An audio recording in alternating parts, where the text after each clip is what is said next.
as you do, just because of the history that you have. JR, shut that off. Welcome back to episode number 27 of Raise the Banner podcast.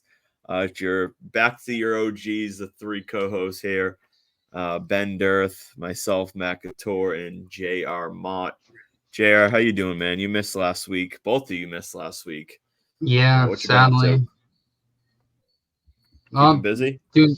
Working a lot. Got promoted at work recently, so I've just been grinding the gears away. So nice. Ben, how's the children? Doing good? Yeah, they're good. They're still alive. So I count that as a win. And every time they wake up in the morning and go to school, I did my job. But yeah, things are good. Good. Yeah, things are rolling the same here for me. Let's jump into this real quick. We're gonna talk some Patriots football. I think there's not a ton of news, but yet there's still so much to talk about. Before we jump into the draft and stuff like that, we can discuss the more pressing matters of what's coming up in the next few weeks. We'll look past the combine. Obviously, that's next week. We'll talk about free agency. I talked a little bit last week with Pete, who was our guest host, because you two goons were out. But where are you guys standing on the current Patriots free agent class? I know there was reports that Duggar is more likely to be tagged in Onwenu, and what are your overall thoughts? We could start with you, Ben. So my concern, there's a report out, I saw it last week, that the likelihood that the Patriots keep Onwenu in any sense of the word is very unlikely. That they're not expected to tag him, not expected to offer him a free agent contract, which is pretty upsetting. It's obviously a pretty sizable need for them in order to not have, I should say, two tackle needs that they need to address. We were talking a little bit beforehand about how the salary cap went up a lot more than people expected. It went up, it was a smidge over 30 million compared to last year. And given the fact that tackle is already incredibly shallow, you could make the argument that if he hits free agency, it's either Onwenu or is it Tyron Smith? Smith, yeah. The Cowboys tackle that's hitting free agency. It's really those two guys and everybody else. Obviously, Tyron's on the left side, Onwenu's on the right side. Maybe somebody thinks he could play left side, but he's exclusively played right for us, unless thrust into a situation that we needed him to play somewhere else. But you could make the argument, and he's solidly a top two tackle in the free agent market if he gets there. So. I mean, if his agent is smart, well, I shouldn't say his agent because he doesn't have one, but if he's smart or hires an agent, he'd be smart to tell him, like, don't, unless they tag you, to not take an offer and test free agency, because he'll be a premium body on the market and he'll probably get more than what the Patriots are probably willing to pay, especially with that increase in money. Duggar makes a ton of sense as like a backup option. I know that they really fell in love with Peppers. He fits that role really well. The run stopping kind of hybrid sort of safety role that they have that Duggar also played. Duggar was essentially the guy that replaced Patrick Chung in that role. So it feels like a little bit of a revolving door, but I do like Duggar a lot. He's not going to be cheap. Peppers is dirt cheap, relatively speaking. As far as overall, they have plenty of cap space. If they release JC Jackson, which would probably be the smart thing to do, they go up north of $100 million in available cap space to play with. They've already lost the opportunity to bring in a wide receiver when T. Higgins got tagged. Haven't heard much since. Obviously, the tag window's still open for a while, so hopefully there'll be some guys that are available for them to spend some money. But team wise, they've certainly got some questions. I know we've touched on it a little bit, far less than Duggar and Onwenu, is they got to figure out what they're doing with Josh Uche. I think he's a good to very good, not great outside linebacker, but he provides pass rush ability opposite of Matthew Judon. So I think that's certainly a position that they should address. Certainly a lot of questions. But I think big picture, if they like letting Onwenu walk is a pretty big mistake in my opinion. It's fair. Jared, where you at with all this? Patriots free, their class. Personally, I've made this point and I'll stand on it. It's not really an agenda. Some people will say it's an agenda, but I really don't want to bring Duggar back. I mean, he's good, but he's a box linebacker at this point. I think he's not really being used. Let me say this straight. I don't think paying him the amount that he wants for his role is worth it. He wants to be paid like he's an all-around safety, but he should only be paid as a box linebacker because that's the role that he practically plays. I would prefer than bringing Michael Onwenu back. It sounds like he's probably not going to come back, especially now that he's representing himself after firing his agent and everything like that. So I don't know. I mean, they're in-house signings. I hope they bring Hunter Henry back. I hope they maybe extend Judon or like configure his contract to like free up a little bit more cap room. And the whole JC Jackson thing, I don't think it's worth keeping him on the team. He didn't play well in LA. He didn't necessarily play well when he got to New England for a second stint. I know that he said that he was battling some mental health issues. So as a human, I hope he gets right and everything like that. But to free up the money to upgrade, I think is going to be a must need. There's a report that, or like Lazar and Barth were talking about like an article they saw, like Christian Wilkins. We might sign Christian Wilkins and then maybe sign a boundary corner like L'Jarius Sneed. We have the money, especially with Ben said the salary cap just went up an outrageous amount. What was it? Almost like $35 million, I think it was an increase of. So they have a lot of work to do, but reading all these articles about how Ron Wolf like led free agencies and how they think Elliott's going to run them, I'm confident in the fact that I'm pretty sure they're going to throw a bag at the defense and they will add some tweaks and some upgrades to the offense. But I think the offense is going to be built primarily through the draft. Yeah, I mean that's a fair assessment. It's going to be. I'm not buying a ton into like seeing what Elliott's dad did and how the Packers did. I think it's of course he's running his own show now. Yeah, but yeah, I think it's like a decent guide to like saying how they could approach things. But I think there's two bigger factors. Is he knows that he has to prove himself. Mayo wants to prove himself quickly, and most importantly, Kraft wants to prove that he made the right decisions to do this.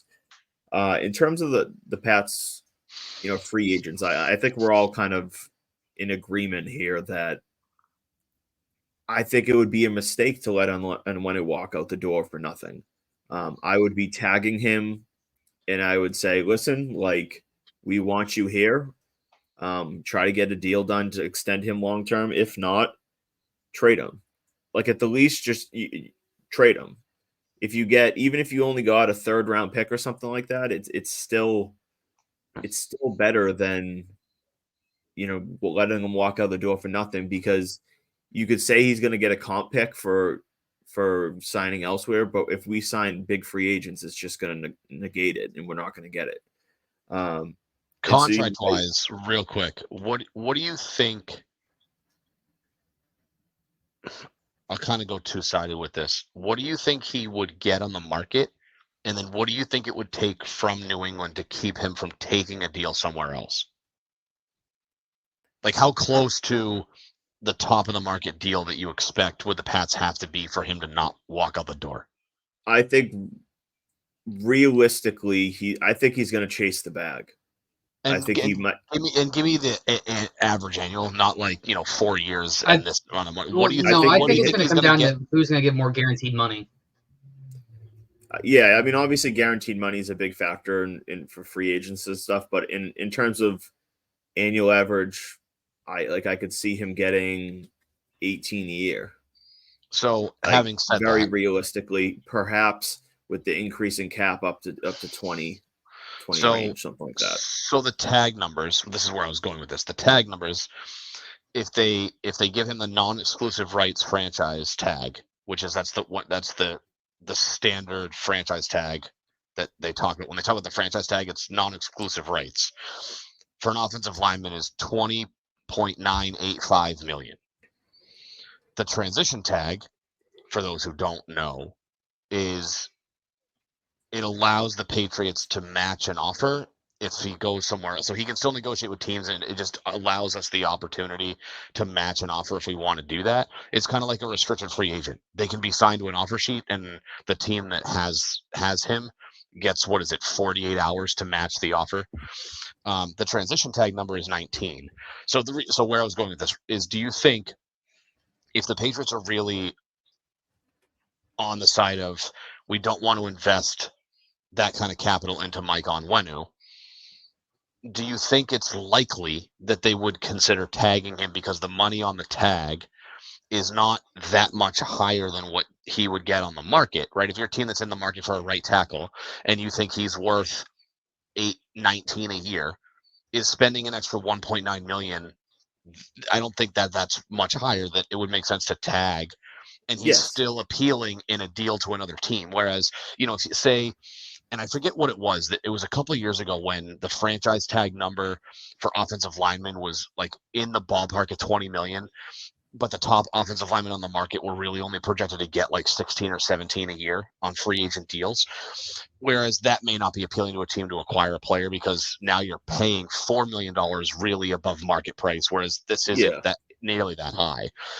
So 2 things on that. Like, one, we're going to see, I'd have to look through every position, and obviously this depends on players that will potentially be tagged, but we're going to see this offseason tagged players being much more reasonably priced for the players. So I think teams could be a little bit more aggressive because of how much the cap has gone up. Obviously, the tag number isn't influenced by the cap number. It's influenced by the highest paid salaries from the previous year. I think is it the 10th highest? 5. It's the average. I think I'm pretty sure. I know quarterback is because they talk about it every year. Because it's the 5th highest, right? It's the top. It's the average of the top 5 highest paid players at that specific position. Okay, so with Onwenu specifically, yes, absolutely. I think that like people need to recognize that we're all in agreement that this is more than likely a multi-year process of getting this team back to where it needs to be. Part of that process is understanding that they're not going to be able to, well, not that they're not going to be able to, they're more than likely not going to address every need to the level that we feel is like fully addressing it. Meaning like they're not going to have 2 high-end tackles and 2 high-end wide receivers, and they draft Drake Maye and they dress things. You know what I mean? So I think that keeping Onwenu around, even if it's for on the tag in 1 more year, is big in the sense that they can get through this draft. Maybe they take a quarterback at 3, they add a wide receiver that actually fits. They hit on another tackle. And then next offseason, even if he walks, the needs are less. But then now you can address right tackle because there's less needs overall. You can focus on that position. That's why big picture, why I think it's so important to bring him back, even if it's just for 1 year. That, if you're going to have Drake Maye as your quarterback or Jayden Daniels as your quarterback, you need to protect the guy. Yeah, I'll pay Onwenu an extra 2 or 3 million above what his market value may be, fully guaranteed, if it means him being there, protecting the right side. Yeah, and looking ahead, just to kind of parlay that into 2025, right? I think that having one real need on the offensive line is enough, especially when their biggest need on the offensive line, arguably, is left tackle. It becomes, left tackle is obviously the most important position on the offensive line. But when you add in right tackle, which is probably the third highest paid offensive lineman, or second, depending on what you have for an offensive line. Yeah, probably second usually. Depends. There's a decent number of guys available on the market next year. Did David Bakhtiari get cut? Yes, No, I think. he did. I thought he retired. So I heard there was something in the news about him. I thought it was he was going to get cut, but so he headlines the free agent class for next year. But I think that hasn't been updated on Spotrac's website. But you've got Zach Martin, Cam Robinson, Garrett Bowles, Taylor Decker, Dion Dawkins. Then let's see, there was somebody else on here.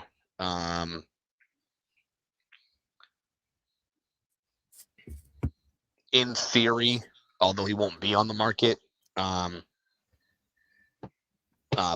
Sewell has an option, not an option. I think he's restricted.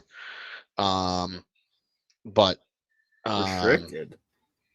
Yeah, I don't think he's an RFA. It's in red. There's no way he's an RFA. So he might have a fifth year. I'm sorry. It's probably the fifth year.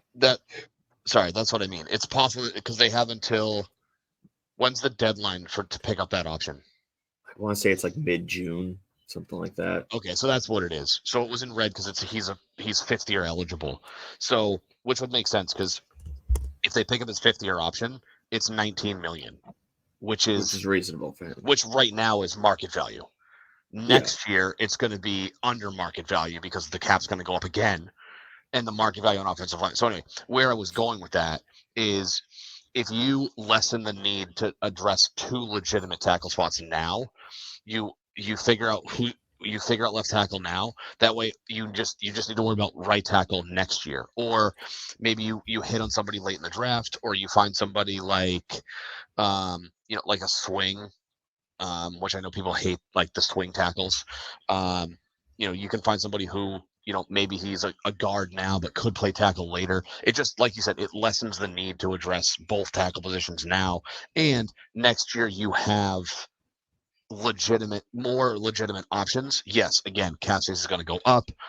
So but it's really just about cutting down the needs, like you're saying. Like when you bring back Onwenu, even if it's for one tagged year, it immediately cuts probably, I would say, what is right tackle, the fourth highest need. If we say QB, wide receiver, left tackle, right tackle, it's probably the fourth biggest need, like open position, knowing that Onwenu's not back. So if you bring him back even on a 1-year deal, it eliminates the right tackle need, or at least puts it to the bottom side of the draft to say, okay, maybe you can draft a developmental guy. Yeah, I mean, I would say if they hold on to Onwenu, obviously it doesn't become, in my opinion, it doesn't become the fourth highest need. But it would be between, but if they don't bring back Onwenu, which all indications are he's not going to be back, then I think you could legitimately make an argument that it's between right tackle and an edge rusher. I mean, not that no disrespect to certain players, right? But like, not that he was too much to write home about, but like, and I actually think, now that I'm talking out loud, I think he's an interior defensive lineman anyway. But they got rid of Lawrence Guy, and like Keon White flashed, but they still need, like, it would be ideal if you could have an edge rusher to complement Keon White. Judon's 32, 31. Well, even Keon White's an interior 4-3. You're playing 4-3, but they don't run a 4-3. They run a 3-4. Yeah, well, they kind of mix between. It depends what you qualify as. Like Judon's technically he's technically linebacker. He's technically but he bounced right, exactly. Like, they probably are classified as a traditional 3-4 defense. They just don't scheme plays for the defenders in a traditional 3-4, in a traditional. Yeah, the Pats don't play a traditional. They don't play a traditional really anything. They have so many guys that are hybrid, especially in like the linebacker core. So you're saying, okay, they run a 3-4, but then they go out there and they put, they have 3 linebackers and 2 hybrid linebackers. So, technically safeties, but playing linebacker. Or they'll line up in a 3-4, but Judon's rushing off the edge as if you're running a 4-3 and you're dropping 3 linebackers in coverage. So yeah, they scheme it differently. They're 3-4 in the sense of that's probably how the majority of the time that's probably how they're lining up, even if it's not a drastically high majority of the time that they're running that.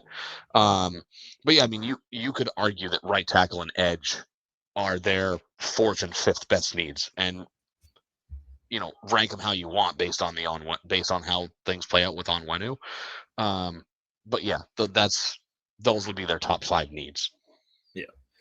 Now, looking at the other free agents, obviously, I think we're all in a pretty similar boat of Kyle Duggar. Like, I'll take him back if the price is right, and I think the price is around 12 to 13 million a year. I think that's below. I want to say that would put him in like the 10th to 12th highest paid safety, something like that. And that'll go down pretty quickly. He'll go pretty down that list pretty quickly in the coming year or two. Ezekiel Elliott, I feel like we're probably all in a similar boat. Like, he was decent last year, but I think they need a more efficient, quicker complementary back. And they should really be trying to find the replacement for Stevenson, possibly next year. And then after that, like, there's not a ton of names like Mike Gesicki. He's a decent guy. Obviously, I think we're all like open to the idea of Henry being back.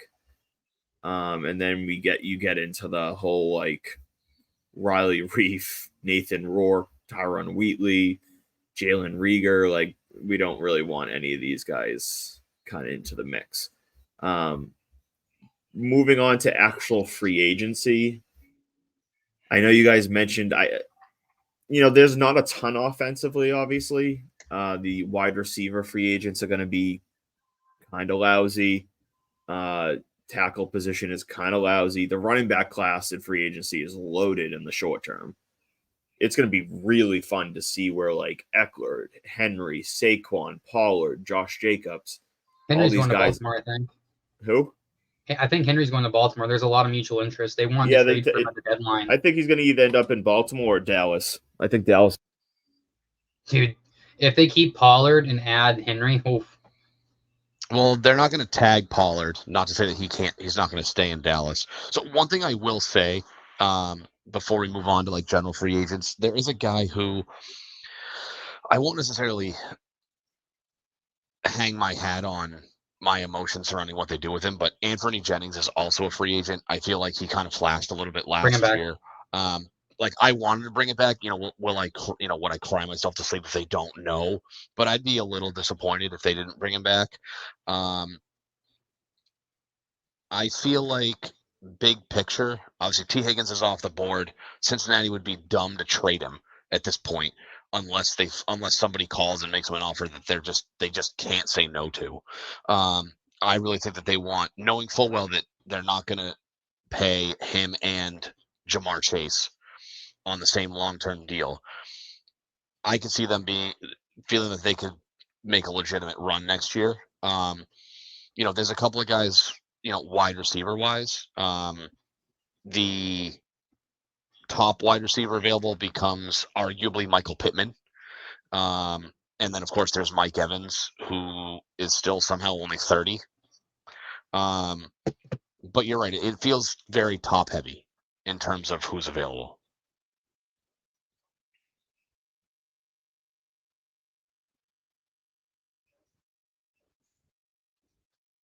You're muted, Matt.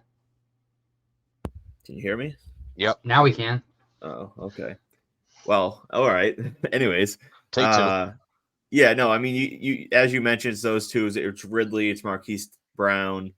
Then it's a slippery slope of like Gabe Davis, and then you start really getting into like the tier 3 guys pretty quickly. I saw somebody say on Twitter the other day they want Hollywood Brown. If you want a Hollywood Brown type player, just draft Xavier Worthy. They're like the same player. Or if you want, I'm not like, no, I'm completely out on him because he's a talented guy. He's quick, he's fast, but like I think you're gonna have to overpay for what he really brings to the table.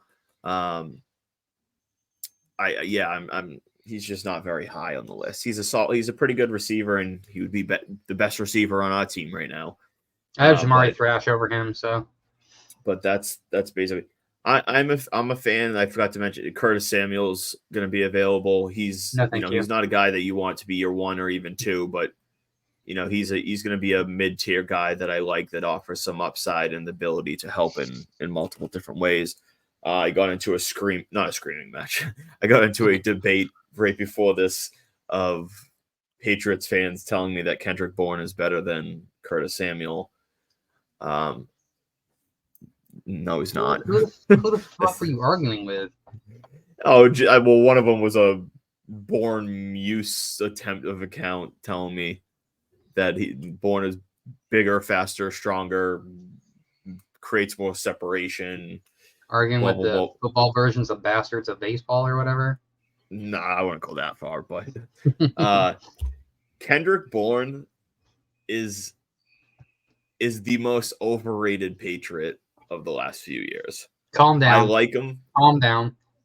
No, it's true. Like, I like the guy. I think he's a solid player. But, like, if he's your wide receiver 2, you don't have a great wide receiver core. If he's your wide receiver 3, maybe your wide receiver core. Like, yeah, maybe your wide receiver core is solid depending on who those 1 and 2s are. But, like, there's too many people that A, have a bar that's too low on what's going to be a good wide receiving core, and B, thinking that he is a legit wide receiver 2 or high end 3. He's not.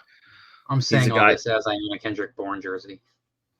So the one thing I will say is Curtis Samuel has a tough time staying on the field. And the one thing I will say for Kendrick Bourne is, aside from touchdowns, which is a difference of 1, Kendrick Bourne has more yards on less plays and stays healthier.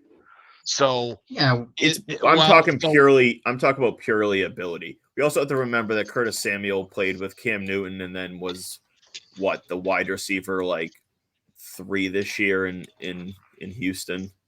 Washington. Well, he was the highly touted receiver from that 21 class too. He was like, put it this way, there's a reason why Curtis Samuel signed for over double what Bourne did in this offseason. Yeah. There'll be a reason why Curtis Samuel will again probably sign for at least 50% more than Kendrick Bourne again. It's like people think that I'm trying to say that Bourne sucks. Like, he doesn't. Like, if he's your wide receiver 4, that's good. That's good. Bourne's gonna get paid. It just won't be when Bourne's gonna get paid. It's just not gonna be in New England. Partially because the fact that honestly, I don't think he'll get paid much.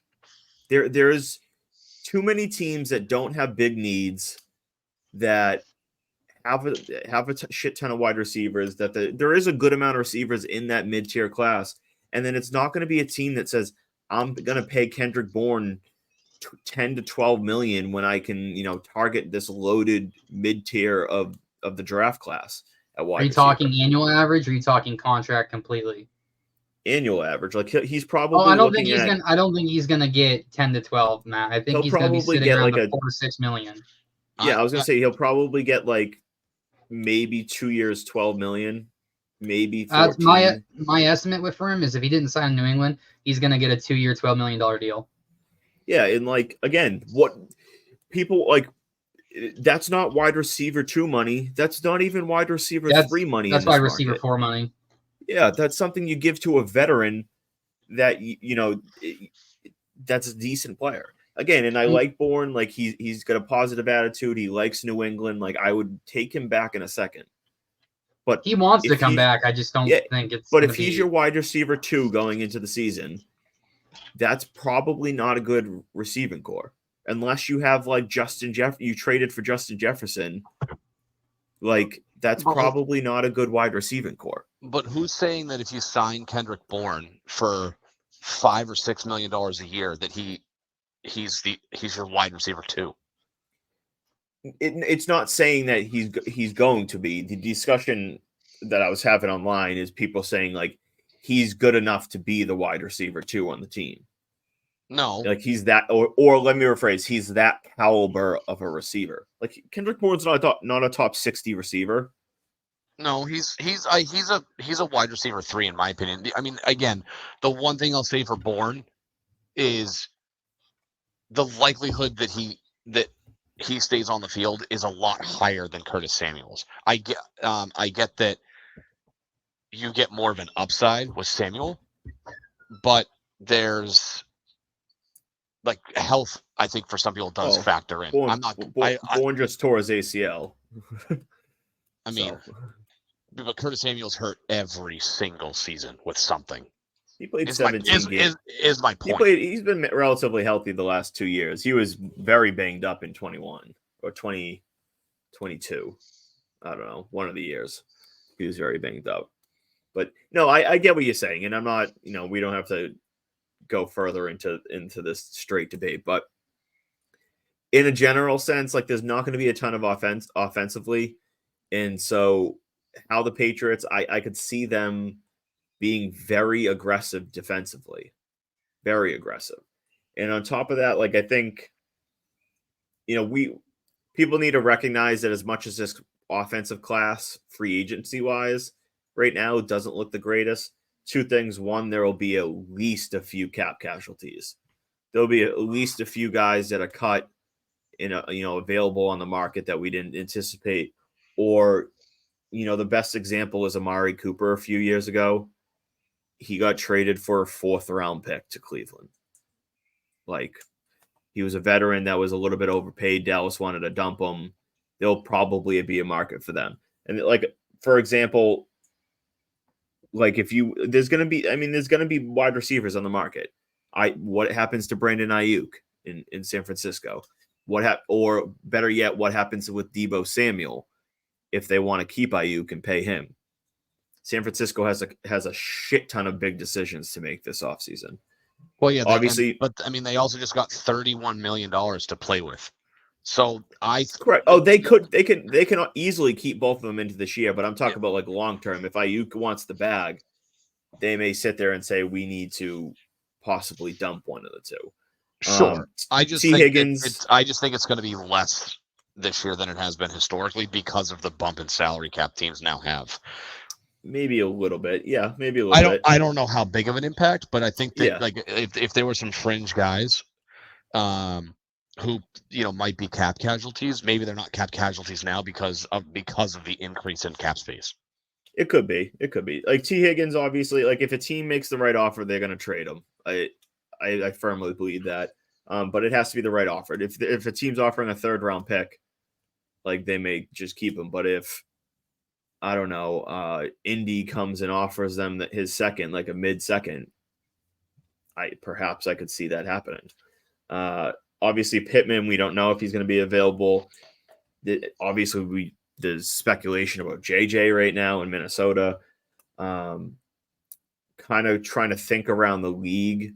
Tyler Lockett's a name that comes to mind. He's not a very exciting name, and he's got a decent big contract for what he's probably worth.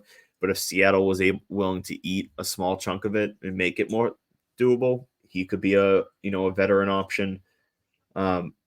Big picture, what I'm just saying is there'll be more either cuts or people via trade that won't cost a ton. So it's just kind of a waiting game on that end. In terms of defensive side of the ball, is there any we can go through the big names, but is there anybody on the defensive side of the ball in free agency that you guys are like really excited about the concept of them maybe bringing them to New England? Jerry Sneed. It's fair. He's definitely high on my list of Christian Wilkins of potential options. So, cornerback's an interesting spot for the Patriots, and I talked about it the other day. Is like especially if they cut JC, like they'll be going into next season on paper with Gonzo, who we all have high expectations for, but he's played 4 games, a 31-year-old John Jones, a Marcus Jones who, like, I don't know what to expect from him overall next year. Alex Austin. And like Alex Austin and, I don't know, is Sean Wade under contract? Like, it becomes more of a need than people think. So like if you threw L'Jarius Sneed across from Gonzo next year, that could be pretty good, pretty nice. Yeah, in the secondary. There's somebody else. Hold on, I'm going through. His linebackers. There was another corner. Let me hold on 1 second. Go ahead. I'll look this up. There's plenty of edge, like an edge in free agency. I think is probably a likely target for them. There's a lot of edge guys. There's a lot. There's Zadarius Smith. He was in Cleveland last year. I think he was in Minnesota. Yeah, he's old as shit right? though now. So he's older, but Jadeveon Clowney, Jonathan Greenard, excuse me. Andrew Van Ginkel's a free agent. Yeah, Van Ginkel's a free agent. He fits this defense pretty well. Frankie Louvu. Jalen Johnson from the Bears was the other guy that I was trying to think of. Mm-hmm. Oh, he's walking? Yeah, he and the Bears couldn't come to common ground on a contract, so he's going to free agency. Wow, I thought they were going to extend him. So Chase Young's a free agent as well. Pro Football Focus has him one spot ahead of L'Jarius Sneed on their top 200 list. They have Sneed 10 and Johnson 9. An interesting name. Not that I don't think they're gonna throw the bag at him because I don't think it's that big of a need. But Antoine Winfield Jr. is a free agent this year, which is I heard they're gonna tag him. Well, they haven't yet. He's in line to become a free agent if they don't tag. I would be surprised. Tampa's another team that has a lot of big contracts that, like, if they're going to re-sign Baker and re-sign Evans, and they got Antonio Wirfs to pay. Christian Wirfs? Oh yeah, excuse me. I was reading free agency names as I said that. Or Tristan, sorry, not Christian. Tristan Wirfs. Yeah, they're going to have to make some decisions. But I mean, obviously, like if the Patriots choose to do it, and it's not going to be filling needs, and I can already picture it now, where like breaking news, the Patriots signed L'Jarius Sneed, or breaking news, the Patriots signed Antoine Winfield, and they're gonna be like, oh well, that's not offense. What the hell? Same old Patriots. Blah blah blah blah blah. But reality, like, they need quality players. They need quality talent. And while they rebuild this offense, because it's not going to be a 1 year thing, if they can have a goddamn loaded defensive team, it's not a bad path to take. It's really not. No, and they certainly have the money to spend. I think I could see that because the offensive side of the ball, I feel like it's top heavy because it's shallow. Right. Well, that it's going to be I think it's just going to be a process no matter what. Like, you would have to play it perfectly to rebuild that offense in 1 year to the point where it's like a high level offense. No, I agree, but I think that they could. I think it's not unrealistic to think that they could do that if things go a certain way, that they could be a mid-tier NFL offense with a top, certainly. With a fringe top 5 defense. I don't think that's out of the realm of possibility. Again, certainly. There's certainly plenty of times. When is the tag window over? I'd have to look it up. It's open for what, 2 weeks? I want to say it's like March 8th or something, like March 10th. No. Maybe March, I don't know, March 2nd, when the tag window closes. Yeah, March 5th. March 5th. Wow, I was off on all of them. But so that's a week from tomorrow, I believe. Today's the 26th. Yeah, something like that. So 4 p.m. March 5th. So obviously plenty of time. I haven't heard anything. So as far as I know, T. Higgins is the only player to have received the franchise tag. So obviously, time for things to play out. But to your point, and I don't know if it would be that they're going to, spend all their money on defense, but I think that it's not unrealistic to think that the vast majority of moves they make in free agency are going to be on the defensive side of the ball. They're not going to go sign a quarterback in free agency. They should target, assuming there's multiple guys available. I mean, obviously, if Pittman gets tagged and Indy's not trading him, then the cost of Mike Evans goes up. And are you willing to, maybe spend a little bit more on a guy like Mike Evans than you normally would because he's the top guy in free agency and wide receiver is a big need. And wide receiver every year in the draft is super deep. Maybe.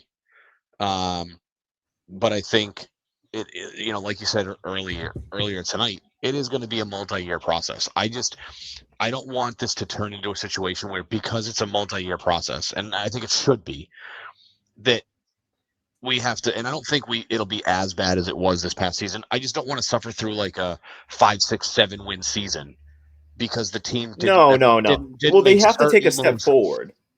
Like, you know what I mean? For it to be a multi-year process, they have to take a step forward. So if they went in, let's just say they got Drake Maye and they signed Calvin Ridley and they have, and they draft a wide receiver in the second round and they bring back Onwenu on the tag and they fill left tackle with a veteran guy, like a mid-tier veteran guy.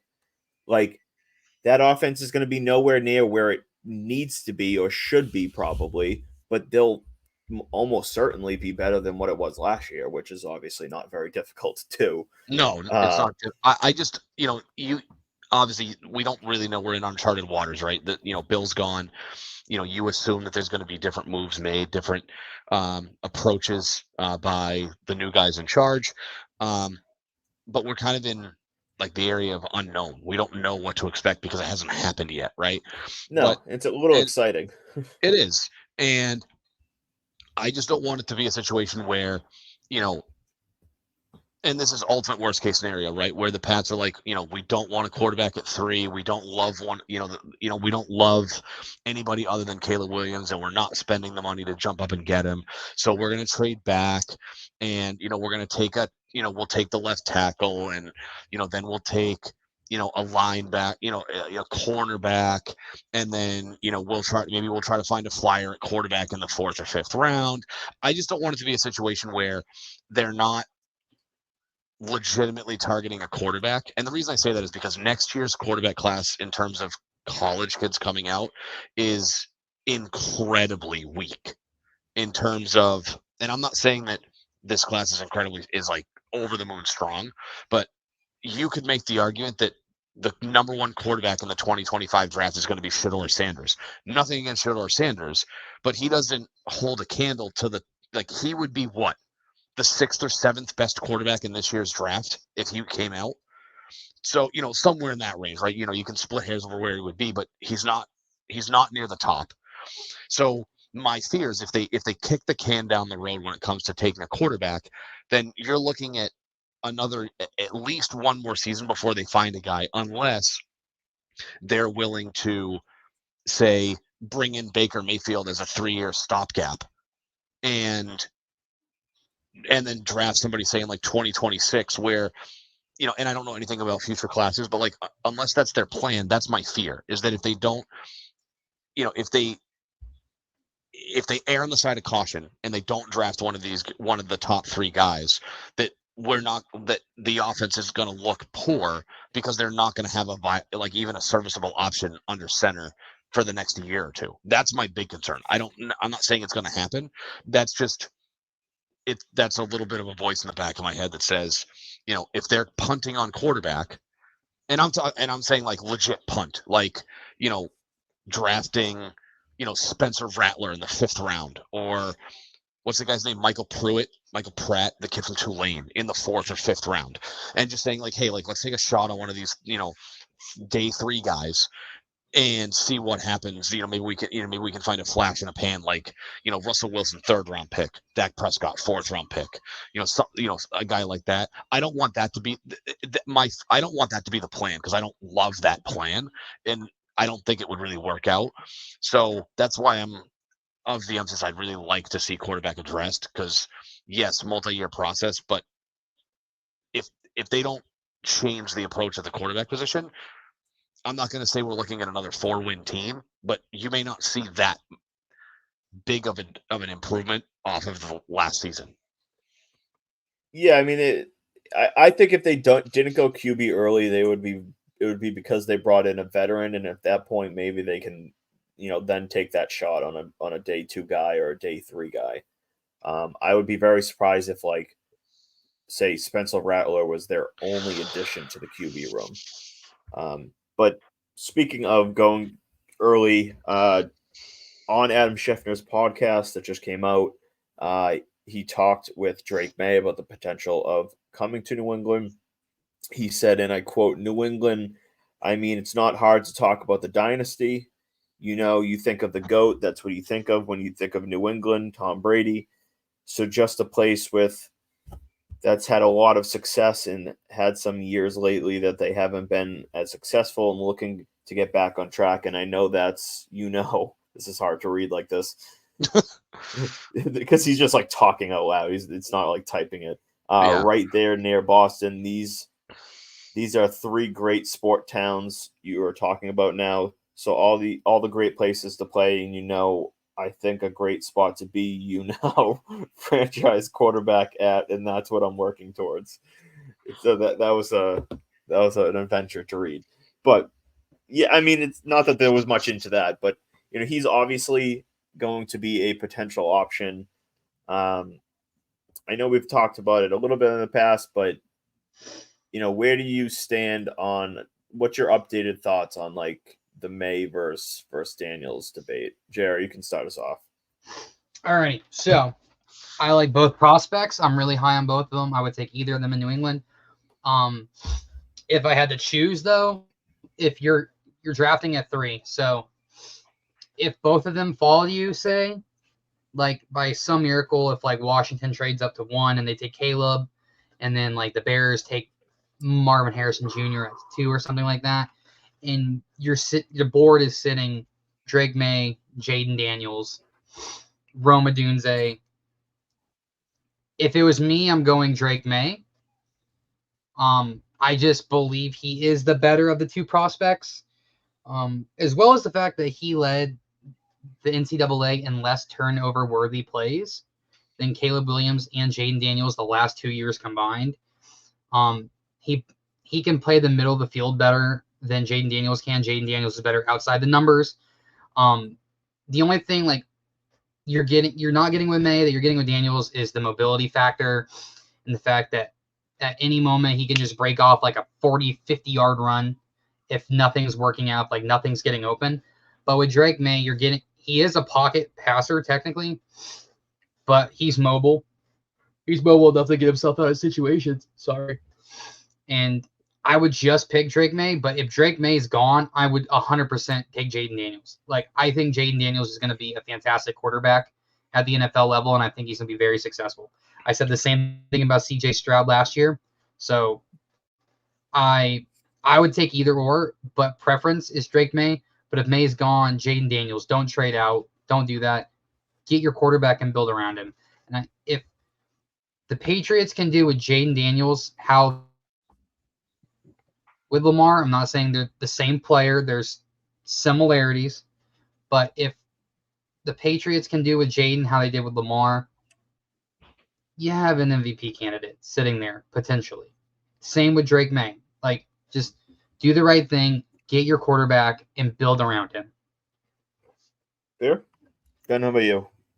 So I've gone back and forth. For a long time, I felt that Drake Maye was slightly ahead of Jayden Daniels because of I don't want to say because of consistency, but because of he's been more of a known commodity than Daniels. Daniels had some decent years in Arizona State and really burst onto the scene with a great year. Obviously, he won the Heisman in LSU last year. So the thing I'll say now, and I'm not necessarily changing my mind, but the thing I'll say now is I feel that the ceiling with Daniels might be a little higher because he's more of a dynamic runner than Drake Maye. Drake Maye has mobility. He moves in the pocket really well, and he can run when necessary. I don't think it's as big of a threat as Jayden Daniels. I feel, though, your floor with Drake Maye is a little higher. He's got the build. He has the arm strength. My biggest knock against Jayden Daniels is and I don't know. I have to do a little bit more of a deeper dive on this. I'm not going to necessarily say it's by design or if it's because he can't do it. But the modern NFL quarterback wins because they can throw between the numbers, and that's not what Jayden Daniels did at LSU. Now, when you have two potential first-round draft picks on either side of the line of scrimmage, it makes things a lot easier because when you're throwing to guys like Brian Thomas Jr. and Malik Neighbors, I don't think I know his first name, Neighbors. When you throw into those two guys, you don't necessarily have to worry about between the numbers things over the middle. So again, not sure if it's necessarily by design or if he can't do it, but he didn't do that a ton at LSU. So that's my biggest knock on Daniels. I still like Maye a little bit better because of the skill set. I know that there's some rumblings going around, kind of picking at him because the ACC is not a gauntlet of college football talent. He didn't play well against some poor teams, didn't play well against Virginia, didn't play well against, I want to say it was NC State. But, I just think that, what you see with Drake Maye with the right coaching like that, like what you see is what you get. And I feel like it's kind of then some, in the right system, with the right coaches around him, like with any quarterback, I think Drake Maye can be, his comp is Herbert. I think that that's fair. I like Maye a little bit more, but I don't think the gap between them is such that if, come April, it unfolds that it's Williams and Marvin Harrison Jr. 1-2. I wouldn't be severely disappointed if they went Daniels over Maye because I think it's very close. I just personally like Maye a little bit better than Daniels. That's fair.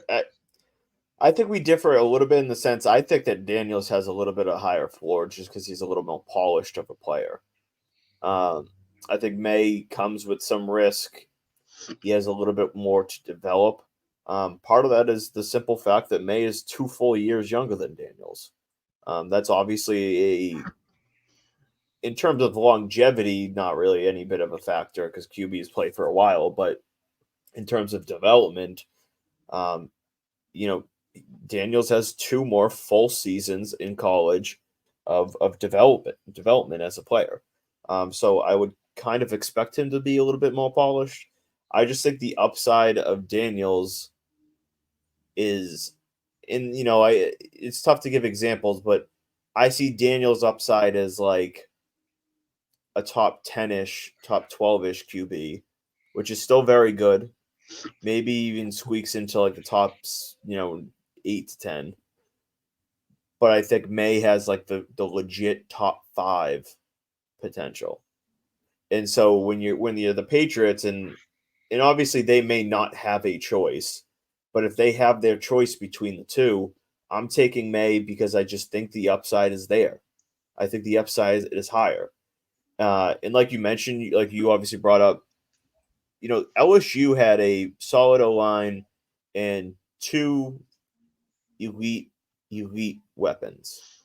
Both of which will, and I know that, and we'll dive down this rabbit hole later on because I know that you're probably salivating to do so, being that you're I'm not saying I'm out on him, but you're a lot higher on Brian Thomas Jr. than I am. But you're looking at 2 first-round picks. Both of those guys are going to go in the top in the first round, and I would say, depending on how the combine and his pro day goes, like you could see them both be top 15, top. I mean, Neighbors is going to be could be a possible top 5 pick, and you could see Thomas Jr. go. I think his floor is like 28 to Buffalo, with his upside being like Indy. I was going to say 15. Jacksonville. I was going to say like that teens, like the mid-teens. Yeah. Like if he and I'm not literally, but if he runs really well at the combine, workouts are really good. If he exceeds a certain expectation, like the buzzword is like, okay, who's gonna exceed the expectation and run the quick 40 that nobody saw coming. If he can run well, good routes, good hands, has good workouts, I could see him being 12 to 17 in that range type of draft pick. I think Jacksonville. If Ridley leaves Jacksonville, I think it's a very possible spot for him. Yeah, 17. But yeah, anyways, but like you said, I mean, two top 20 caliber wide receivers on that offense. Exactly. In UNC, like people don't recognize the difference, and so like I've seen people like, oh, May was a little bit more inconsistent. Like May lost Josh Downs last year, who was his go-to receiver. Looks to be a pretty good NFL wide receiver. He lost his OC, who when they brought in the new OC, there was a completely different offense this year. He had a very mediocre O-line. His best weapon was Des Walker, who was going to be at highest a late second. I would say maybe third or fourth round pick. Well, shit, after the Senior Bowl or whatever, he might not even be a third round pick. Yeah, and like a bunch of, I don't know UNC's offense that very well, but a bunch of scrubs, more than likely. So like the comparison is just, it's difficult to compare them in a big blanket of just like, hey, watch them play general football, like go watch a game and come back and be able to comfortably say it. So you got to break down the actual fundamentals of the player and see like, and recognize and acknowledge that those differences of, okay, Daniels looked great, but like to what level was it because his receivers were dominant? And then it's to Drake Maye, you have to look past the plays where he had to play hero ball because his O-line sucked and his wide receivers couldn't get open, and look at the plays of just the pure decision making. Did he miss a guy? Go ahead. You also need to look at Jayden Daniels, how he progressed from last year to this year, how he changed his mechanics as a thrower, how he grew as a leader in the locker room, and how he just elevated his game from 2022 to 2023. Oh yeah. Started 2022 wasn't that good, but he got better as the year progressed. Yeah. Started 2023 from beginning to end was incredible. Yeah, I'm not the person that's going to say, oh, he's not worthy of a top 3 pick because he had neighbors in Brian Thomas Jr. I'm just saying, like, we have to – it's more so about Drake Maye of, like if Daniels was holding those guys back, you would probably have been saying, okay, like, they're deficient at quarterback. But, like, Drake Maye was he wasn't what he was in 2022, but, like, he was still pretty good this year he was so far and away the best player on that team in terms of just talent and ability that he was a superior player playing with inferior talent, and he a lot of times had to make hero ball play and make things, and he's getting a little bit of blame for it. Yep. I was saying to Ben before we kind of went live, I was like, I've been very high on Drake Maye since the beginning, and the public pushback lately against him kind of makes you sit back and say, is my evaluation wrong? And the more I've looked into it and the more I sit on the decisions and stuff, everything is there for Drake Maye to be elite. The talent, physically, his decision-making, like you said, JR, like he had the least turnover-worthy plays in, I think it was college football or among the drafted players. Yeah, the last two years. That's actually not correct. Honestly, like people say decision-making, like I think he has a pretty good decision-making process post-snap. He has a phenomenal arm. He can get it down deep. And kind of more important, like a little bit more importantly, he fits phenomenally into the offense that Alex Van Pelt can play. That offense is a little bit of a kind of what you saw in Cleveland, which is they take shots. And Drake Maye took, I think it might have been like the first or second most deep shots in football last year. He fits perfectly. And Jayden Daniels also kind of fits Cliff Kingsbury's offense a little bit more than Drake Maye. So I don't know if it's maybe I'm just pushing myself, but I'm kind of believing that Daniels to the Commanders at 2 is more realistic than I think some believe. I still don't think that Washington's not going to trade up to 1. I still think I still have hope, or not even hope. It's just I still have a belief that they'll break down to what the Bears want and they'll move up to 1. They may, I but really think they want Caleb. I don't think it's about like trading out of one isn't really about the offer. I really don't think it is. It's not because they'll get a haul no matter what. It really comes down to, do you believe in Caleb Williams? If you believe he's what, like, the hype of what he is, they should not be trading out of one. They should be taking that guy. Correct. Like, so don't mess around. But so just a couple things to throw out there about Drake Maye. So if you look at the drop off in statistics, right? And I'm not going to pretend to know how Pro Football Focus grades players with respect to like what formula equates to what the grade becomes. Knowing what Drake Maye did last year, okay, in 14 games he was 339 of 516. It's a 65.7% completion percentage. He had 4,293 yards, 37 touchdowns, and 7 picks. College pass rating of 109.7. Pro Football Focus graded him at a 91.5. This past season, in 12 games, he was 269 of 425. That's a 63.3% completion rate, so 2.5% drop. 3,608 yards, 600-yard drop, factoring the fact that he didn't play 2 games. 24 touchdowns, 9 picks, 100.2 passer rating. What do you think his Pro Football Focus grade was this year compared to last year? I'm gonna guess it was lower, but not much lower. Like maybe like an 87. I think it's like an 89.3, like 89 something. 90.7.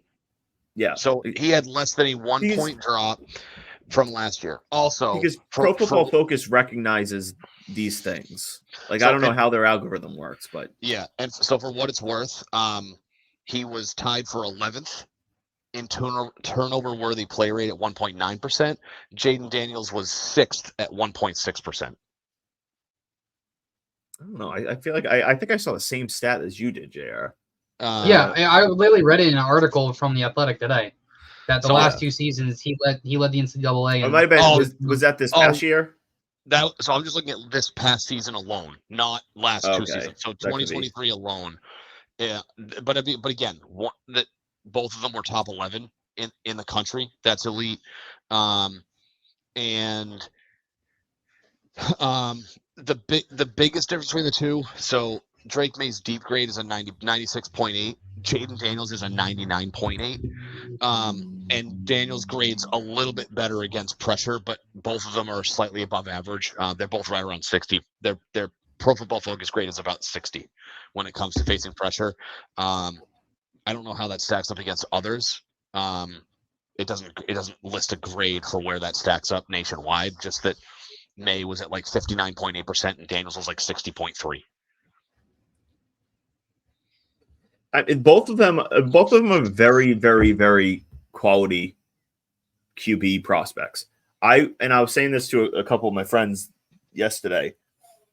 I think that this, like, if you stack them up to the previous drafts, last year I would have, like, that was a pretty good class, but like going back to like the 21 class with Mac Jones's class, I would comfortably have put, I think it probably would have gone in, and people could say this is like hindsight, retrospect bias, but Trevor Lawrence, it probably would have been Caleb Williams, Trevor Lawrence, and then Drake Maye and Jayden Daniels over everybody else in that class, including Zach Wilson. Yes, it would have been Justin Fields, Trey Lance, and I would argue that just because of the career he had at Clemson, I think Trevor Lawrence probably would have been ranked as the quarterback one. But they're very close. But that would be the debate. The debate of in 2021, if you could take the Caleb Williams of now to the Trevor Lawrence of 2021, the debate of that class, and granted, take this with a grain of salt, it would have been similar to the debate back in '98 when it was, do you take Peyton Manning or do you take Ryan Leaf? It would have been that would have been the discussion people would have been having. Yeah. Who's going to take, is it, if you have the number 1 pick, are you taking Trevor Lawrence or are you taking Caleb Williams? Williams. And over time, how would that shake out? Like, obviously, you look back to '98 and it couldn't have gone any worse for San Diego taking Ryan Leaf. Now, granted, they didn't pick Leaf over Manning, they took Leaf because Manning went to Indy, right? Yeah. But it obviously worked out great for them. But that would be the debate you'd be having is Caleb Williams versus Trevor Lawrence, and I mean, then it becomes the second tier of those quarterbacks would have been stacked. I just that's given these guys, and I'll go back a couple weeks when we had John Lyons on. I kind of misspoke a little bit, when I said about like the all in on the quarterback situation. I get it. If you don't love the guy, you can't take him because then you're just taking a guy because you feel like you have to, as opposed to just getting the guy you think fits your roster the best.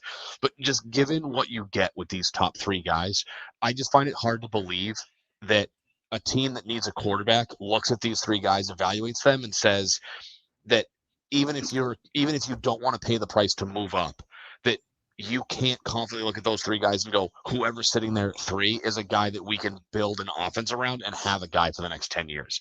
Correct. And that's, I think, our personal view and how I think a little bit of the difference of the previous, like, other drafts is like, I wouldn't be as confident as I'm more confident in Maye and Daniels than I ever was in like Trey Lance or Zach Wilson or Justin Fields, Mac Jones, like those type of guys. If that's what it basically comes down to is I view those three as one of the stronger classes that we've seen in a while, and that's looking at some pretty strong draft classes from previous years. But let's transition to what I put as the title of this podcast.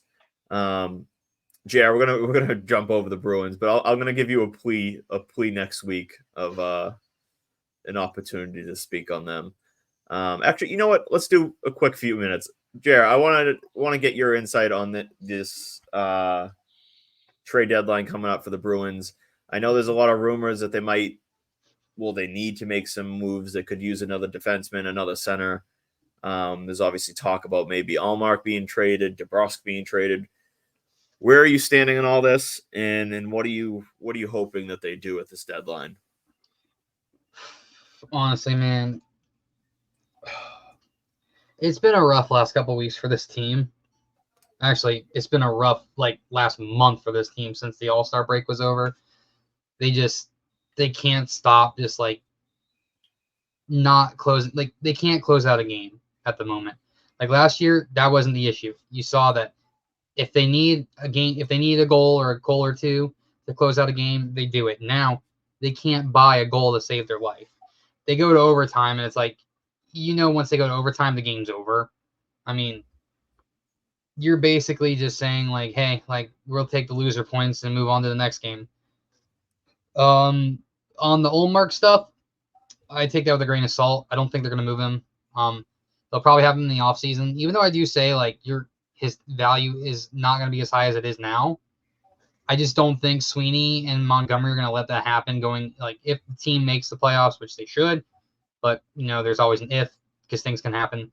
If the team makes the playoffs, you preferably want to have 2 goalies that are healthy, that have played games all year at the NHL level.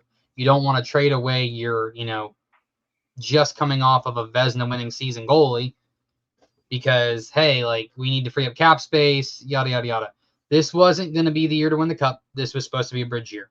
They're overperforming from what they were expected to perform at and just everything in general. Trade deadline wise, I'd prefer they kept Olmark. I'd rather, if they're going to move him in the offseason, as much as I hate saying that because Olmark is one of my favorite players. Do you have any specific targets that you're looking at across the league? I know there's all right. Well, there's 2 players. There's 2 players. The one is obviously he's the most sought after player on the deadline, but he's a hometown kid. He's from Norwood, Massachusetts. Noah Hannafin. Hannafin. The Bruins have been trying to get him. It's Hannafin, yeah. Yeah. The Bruins have been trying to get him for years. They tried trading up in the 2015 draft with Carolina to move up to take him, but Carolina ultimately took him at 5. The rumor was that they were offering 2 first-rounders and a high-end prospect that they had taken in the last draft, and also an NHL caliber roster player because the guy's that good. He was drafted so high because of his performance in in St. Sebastian's. He went to St. Sebastian's Prep, which is like one of the nicest prep high schools in the Boston suburb area. And they have one of the best high school hockey programs. And he ended up being the youngest starter for Boston College. After his senior year at St. Sebastian, well, he's graduated early from St. Sebastian's, went to Boston College and was a starter as a 17-year-old. Became the youngest starter in Boston College hockey history and put up Boston College like record number. Well, I wouldn't say record numbers, but for a defenseman his age, pretty high numbers.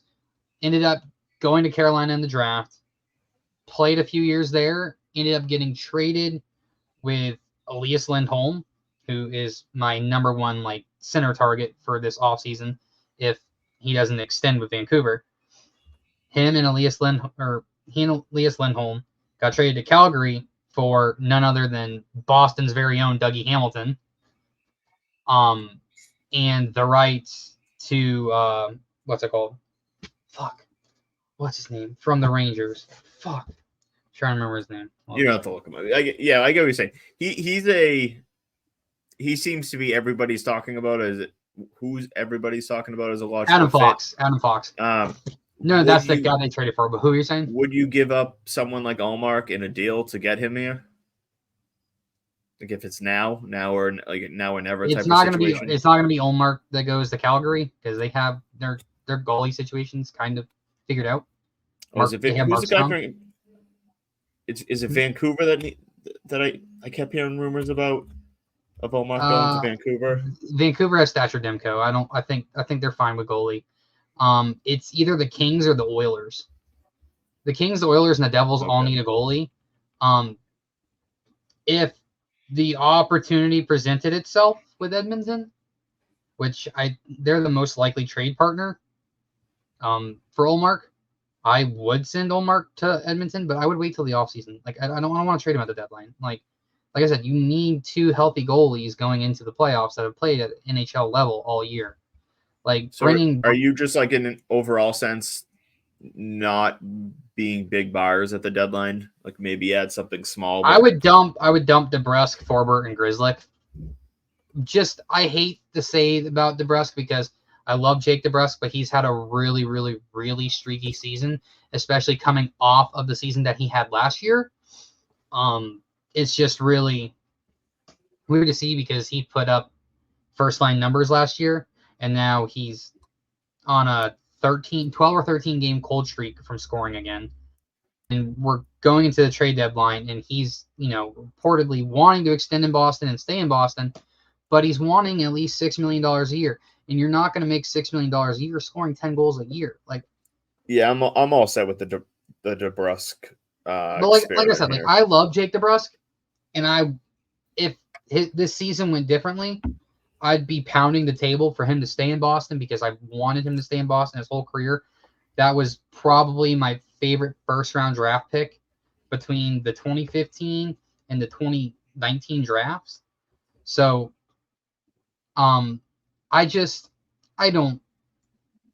if they buy, I hope it's Hanifin. I really hope that they get Hanifin because you're going to be paying a pretty price because he's going to come with an extension.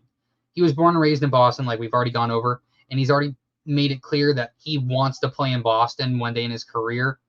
And if that means going from Calgary to Boston and ending his career in Boston with an 8-year extension instead of 7 years in free agency,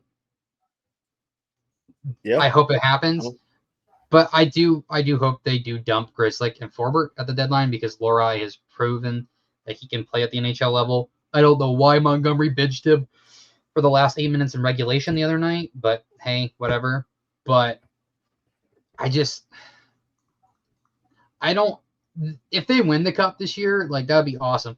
But like I said, this is a bridge year. Nobody expected this to happen, so it's cool. But we have $57,000 in cap room right now. Million. So, huh? Oh, 57,000 right now. Yeah. Yeah, we only have $57,000 in cap space right now. They have to unload guys. They have $23 million in cap space after the season's over.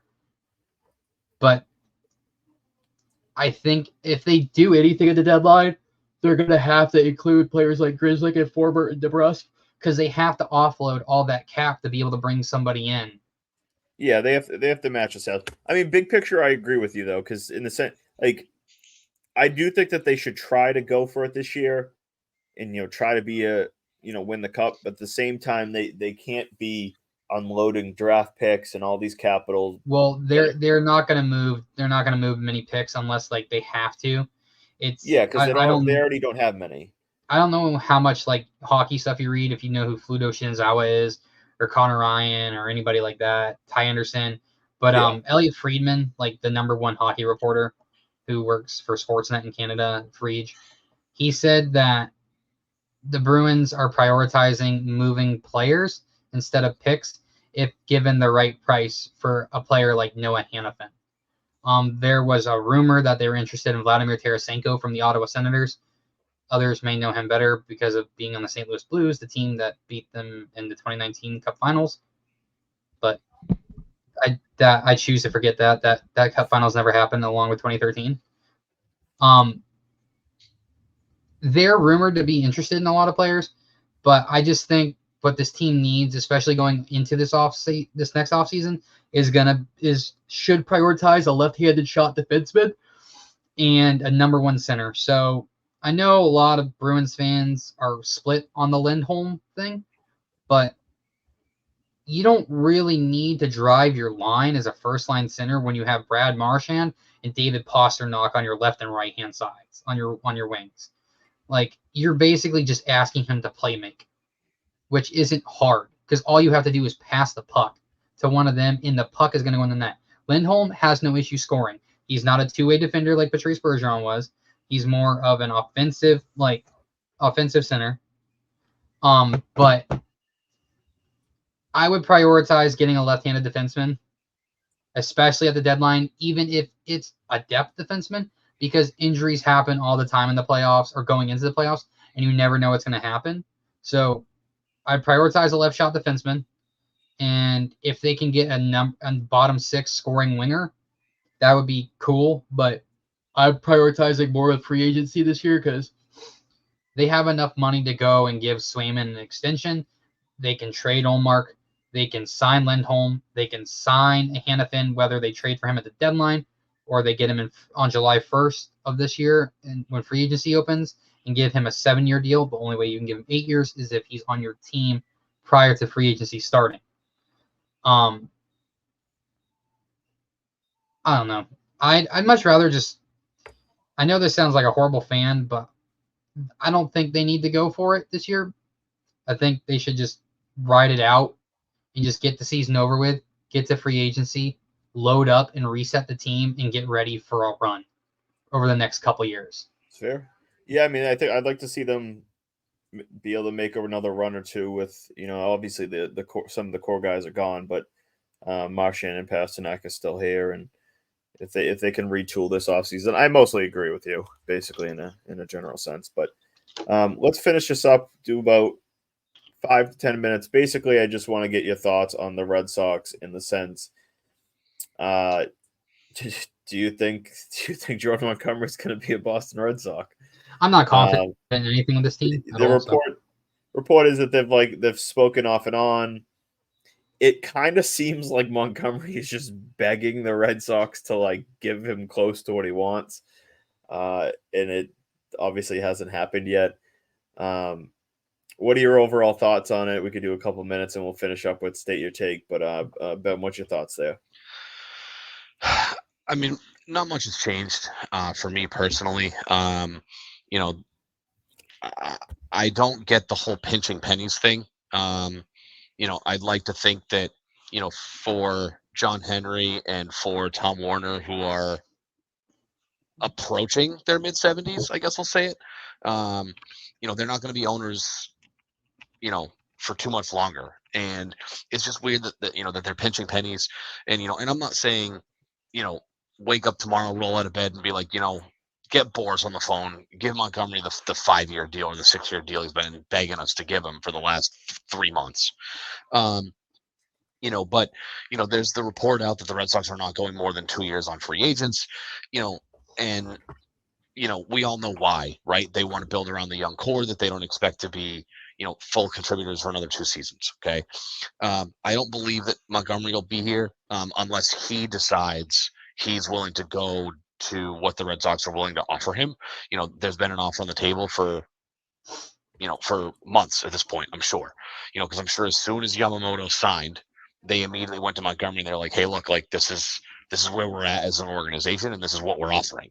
And, rightfully so at the time, he was holding out, wanted something different from somebody else, and it just hasn't come.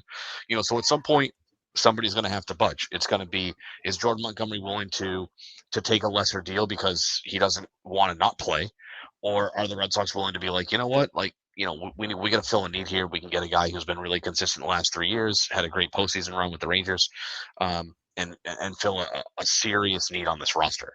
Yeah, I don't even know if I'm cautiously optimistic. I just, nothing that's happened in the last few years from this organization has led me to believe that they're willing to, extend even a little bit to bring in guys that are necessary.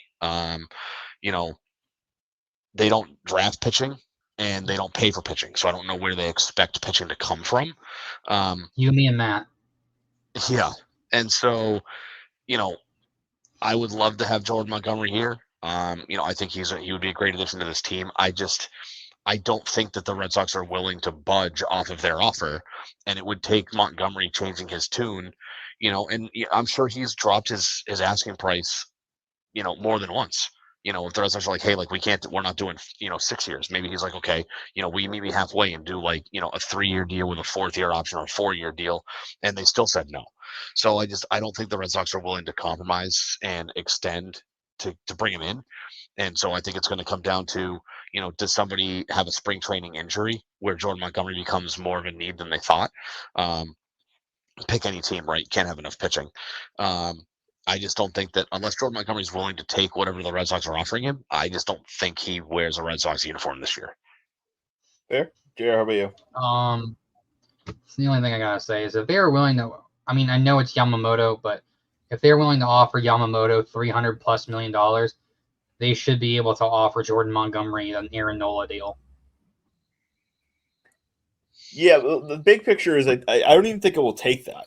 Like I said it today, I think like 3 years with a vesting fourth, like with a reasonable incentive that makes that 4th year vest, like maybe like 140, 150 innings pitch, is possibly what it will take to get it done. I'm a little bit more optimistic than you are, Ben, just in the sense that everything kind of points to him like prioritizing Boston. His wife is here on a residency. Those usually last a few years. So I don't know what his plan is if he signs elsewhere. Are they going to be separate, like, you know what I mean, type of thing? So I don't even necessarily think that Boston may have to have the highest offer.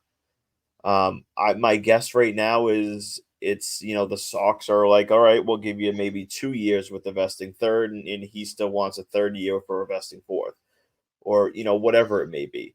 I'm a little bit more optimistic that they'll come to an agreement just because the Sox are so desperately, like, fans and everyone is so desperate for it, and players are angry about it. And then at the same time, Montgomery, like, it seems in all likelihood that he really wants to be in Boston for obvious reasons I just mentioned. So I'm a little bit more optimistic, but as a whole, like, until it's done, I'm not going to get my hopes up too much and in the hope that it happens. But we'll just leave the Red Sox there because we'll be diving more into them as we get closer into the season and predictions and all that. It is now time for State Your Take, hashtag State Your Take moment. Ben, I'll start with you. What's your hashtag State Your Take moment of of the episode? Hashtag State Your Take is that the Boston Celtics will raise the banner and win the NBA Finals this spring. Raise the banner. That's a good podcast name. It's a great name. I know that's not really. I mean, if betting odds, however much stock you put into that, has the Celtics as a solid, I won't say overwhelming, but solid favorite to win the NBA Finals. I look at it as they're running on what is now a 16-year drought. If they don't win it this year, it'd be 16 years. Last time they won, obviously, was 2008. Came close again 2 years later. Haven't been back since. Haven't been really close since. I know a couple years ago they lost in 6 games. But I think that, the knock on this current Celtics generation is that the team they have, the guys they have on this team, don't have what it takes to finally get over the hump, right? That's the narrative, that they're not mature enough to, put their egos aside for a title. And, whether you call it fair or not, I'm not sure. I mean, because you look back and, when the Celtics put the big 3 together with Pierce, Allen, and Garnett back in 2008, the whole thing was, okay, we're going to put our egos aside. We're going to come together as a group, and we're going to go out and win this thing. And they did. I really think that, we've seen Tatum and Brown at times could, beggars can't be choosers, but could certainly use some consistency. But I think that we're seeing the step this year that we had hoped to see last year. And I think circumstance being what they are, Marcus Smart not being here, love Marcus Smart. I just think that for who we have as players, I think Porzingis is a better fit for what this roster is. He adds a different dynamic. Holiday obviously fills that defensive grinder role, but Porzingis has given them something that they have been lacking for a long time. They have not really had a top end athletic big man for quite a while. You could argue probably not since Kevin Garnett has been here have they had somebody of that skill set. Assuming health, for me, it's I think they're finally there. They knocked on the door. They came up short last year in the East Finals, but I think that where they're at this point, I think that pick whatever date you want in June, but come June 2024, there'll be green and white confetti on the parquet floor, and they'll be firing up the duck boats for a championship parade. I love it. Yeah, I agree with what you're saying. I think they've hit that little bit of a maturity level for the two main Jays, and more importantly, I think this team just has a lot more talent than basically every team. So everything's in front of them to get it done. JR, how about you? What's your state your take moment of the episode? The Patriots are going to sign L'Jarius Sneed. Plain and simple. Yeah, I like it. You there? I think they're going to sign a top end defensive talent. Pretty much, I think it's just all signs are pointing that way. Especially not knowing especially not knowing what they're going to do with Matthew Judon, et cetera, et cetera. So I think they'll end up signing at least another corner to go with Christian Gonzalez, because two boundary corners that are all pro quality technically we'll see if Gonzo's all pro quality, but 2 top end starting corners on the boundaries is better than 1. So yeah, I think I'm all for it. I assume Ben is too. They're going to add defensive talent, so I wouldn't be shocked at all if it's at least one high end guy. For me, I've gone back and forth between a couple, but I think I'm going to more centralize this and say this QB class, 2 or 3 years from now, I'll say 3, just to be safe. 3 years from now, we'll look back at this draft class and say it was not only one of the best QB draft classes we've had in years, but we'll have 3 consensus top 15 QBs from this class. I say that obviously because I love the top 3 guys in this class, but even if one doesn't pan out, I think guys like McCarthy and Penix and even a little bit like Rattler have that window of upside that could be that lightning in a bottle guy that, you didn't see him as a top 10 pick, but ended up being a top 15 QB.